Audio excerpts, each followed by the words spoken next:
Hello, Kat. I got your message from Jessica. Thank you for reaching out for a long distance YouTube reading. I was going to say that I was going to do the Celtic because that's always the go-to. But then when you picked like, hey, wait a second, I'm leaning towards the seasonal spread. I have a wonderful seasonal spread. We can call it kind of the Samhain as above, so below seasonal spread, and it is 6 cards, but they are very. I like the way, oh, hello. We have the Empress. We have the Queen of Cups. Oh, I love it. We have the 9 of Swords. We'll see if any of those come back out. But anyway, it's an as above, so below sort of a spread. What you need, you'll see. So it's the 6 different card placements are going to be life, what to embrace. And then, of course, we go a below with death, what to let go of. And then we go to courage, above, what should you be courageous about? What is your courage? What are your strengths? And then we go a below as to what your fears are and what's keeping you from whatever goals you have. And then on the other side, we have what do you have to celebrate? And then underneath it is what do you have to contemplate? So it's a really good spread. I found it, and I might even try incorporating this into my regular readings. Man, things just want to be flying out. So you're a cusp. Some people say you're Aries and some people say you're Taurus. I always looked at the 20th as Aries, so either way. Some people have traits of both.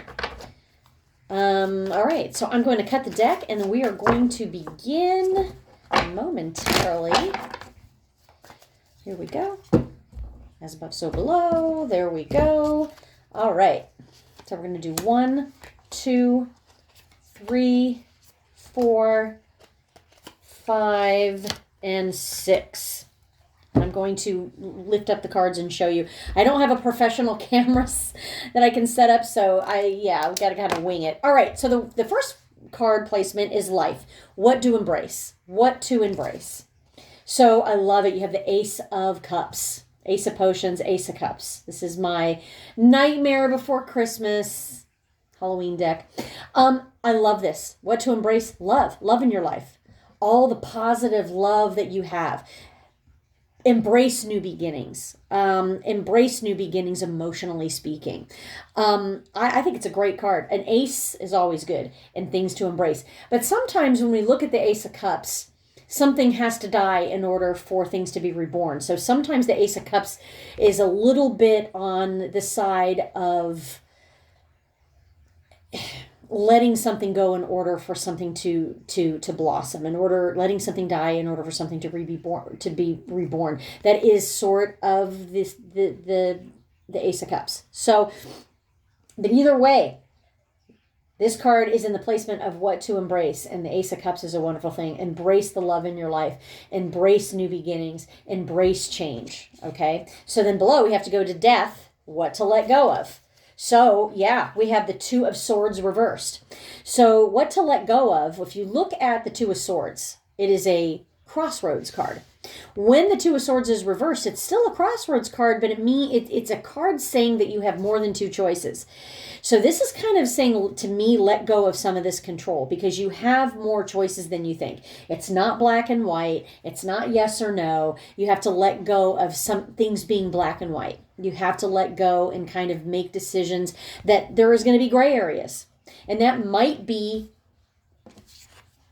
because sometimes we get tested with people and situations, and it's like, maybe we have to let some of that go. Maybe we have to give people leeway. We have to give ourselves a little bit more leeway. Maybe there's more than one way to do things or more than 2 ways to do things. So it's really about exploring. I'm going to pull a card in between here just to see. Yeah, we have the Chariot. So the Chariot is a card of Cancer. This is something that you absolutely can do. The Chariot is movement forward. It is movement forward. Absolutely. So I like it. So card number 3 is courage. What are your strengths, basically? What should you be courageous about? Page of Cups. Page of Potions. Page of Cups.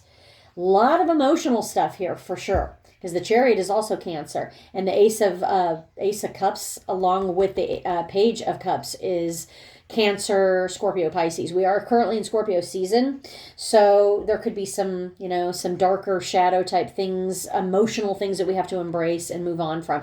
So the Page of Cups is kind of that inner child. So you've done probably a lot of shadow work. You've probably done a lot of work on yourself. This inner child is kind of like, he represents the progress that you've made, good news.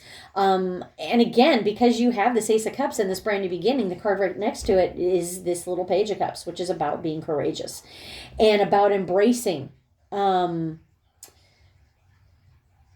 emotionality as a strength, embracing the, even if part of your lesson is to be more in tune emotionally, this little Page of Cups is here to say, yes, I'm here. This is definitely something I can do.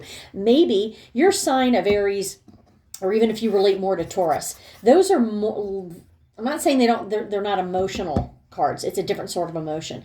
Aries is a very fiery sign, where Taurus is a very even keel. So this might be a lesson for you to embrace your emotionality. Okay.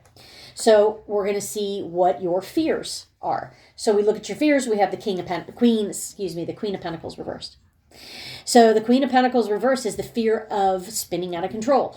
The Queen of Pentacles reversed can be, kind of cold, callous, petty, that kind of energy. So that is your fear. It's either like letting go of control or spinning out of control, or coming across as you don't care, because you really do, and you're working on this emotional self, it really feels like. So, and also the Queen of Pentacles, she's the archetypal mother card. She's the card of abundance. She is the card of things that we can actually feel and see. Not feel, but things that we can actually touch. Money, property, stability, things that we can, that they're measurable, basically, right?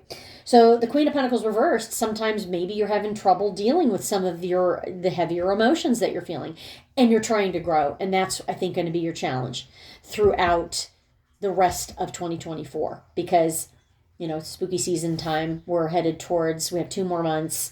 But it's okay to start something new during those 2 months. You don't have to wait for January, and it already seems like you're ready to move forward. But there might be some kind of very guarded feeling of you protecting yourself. And so you're learning how to do that. So, I go back to the Ace of Cups. Let's embrace a brand new beginning. Let's embrace a brand new beginning with, being more emotionally connected. All right, so then we go to card number 5. What do you have to celebrate? I love it. The 10 of Pentacles. 10 of Pentacles is probably that is one of my celebration cards. It's the card of abundance. It's the card of fruition. It's the card of stability. So everything coming together. I mean, it's just a really happy celebratory card. It's an ending. So you have an ending and a new beginning all in the same here. It's kind of an ending of like, now is a great time to do shadow work. Now is a great time to kind of face things, and you can do it. This says absolutely. I love it. So then on the flip side, what do I need to contemplate? You have the 8 of Pentacles. So the 8 of Pentacles, interesting, what's missing is the 9 of Pentacles, which is the harvest. You have the 10 and the 8. So not afraid to put in the hard work. I mean, contemplating, like, I know this is going to take a lot of hard work to do. And again, I don't feel it's work related. I feel it's emotion based. I mean, it could be somewhat work related. Because you do have some pentacles here. And sometimes I also want to say the Queen of Pentacles reverse can sometimes denote imposter syndrome with some people. Because you should be feeling solid, but for some reason you don't. So when we look at the 8 of Pentacles and kind of what to contemplate, this is about putting the hard work in. This is about, hey, I have all the tools I need. I just need to put it into action. That's, start working. Not necessarily put it into action, but I need to start thinking about it. I need to start doing it, and I need to start kind of coming up with some sort of plan. And it's interesting because, again, above you have the 10 of Pentacles, which is absolutely the celebration card. And then below you have the 8 of Pentacles, which is like kind of climbing out, like, how do I get to the 10? And what's missing is the 9 of Pentacles in between here, which is the harvest. So things actually coming into fruition. So maybe when you start seeing some results, you're going to be like, yeah, this is exactly what I was hoping to achieve. Yes. So it's a little bit of that. I feel, again, that it's this emotional journey, especially with the Chariot. But the Chariot does talk about movement forward. It could be literally about moving, or it could be figuratively about moving. So either way. So I love it. I love this. I love it. I think it's a very positive spread. I think everything upwards. So we have your courage, your what you should embrace and what to celebrate. You have the Ace of Cups and what to embrace, which is love and acceptance and forgiveness. And then what to be courageous about. You got that little inner child being like, we can do this. Because sometimes the Page of Cups is afraid to be emotionally vulnerable. But it's also about good things come to people that are emotionally vulnerable. And then your outcome, which is what to celebrate, is this beautiful Ten of Pentacles, which is a celebration card. And then we go down to the below, again, of what is your fears? Well, the Queen of Pentacles could be fearful of letting go of control. It could be imposter syndrome. It could be, I'm not sure where I fit in. I'm not sure I need change, but I don't know how to go about doing that, right? And then we have the Death card, we have Death, what to let go of. We have the Two of Swords reversed, which is, again, not everything is black or white. There's not going to be like easy fixes or yes this, no that. But on the flip side, I like the Two of Swords reversed because it really says that, hey, there's other options here. And then what to contemplate is the 8. And right above it is the 10. So it's like, how do you get to the 10 from the 8? Well, pretty easy. You just have to kind of let go. You have to be able to say, hey, I've put in a lot of work. I've done a lot of work. So I really love it. I think it's absolutely perfect. So thank you for doing the long distance reading. They're super fun. You know what? I'm going to look at the bottom of the deck to see what your challenge is. And yeah, your challenge is the Three of Cups. Your challenge is to actually embrace this, to actually do this. This is a celebration card. This is a goofy one, but it's usually faith, hope, and charity. It's the celebration card. It is the card of emotional teamwork, that you are not alone. So I love it. And that comes out as your challenge. So, Kat, I hope you enjoyed it. And if you have any questions, reach out to Jessica. I'll get this video uploaded to Jessica shortly, and she'll get it out to you. So thank you, and happy Halloween.